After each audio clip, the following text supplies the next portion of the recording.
Well, we got the flooring in. We changed all the ivory outlets for white ones. Put on a blank where we had a hole.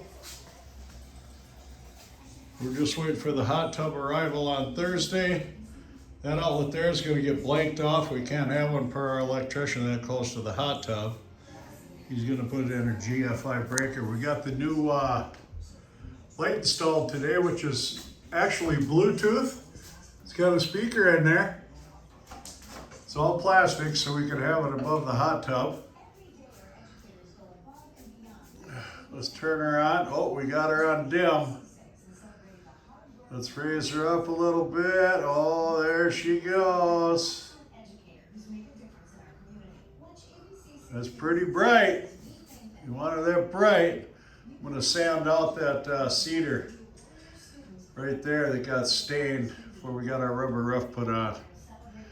Clean that up, but I think we're hot tub ready. We got the patio door out there sitting up against a sauna. Unloaded that today. This is how the old light dims.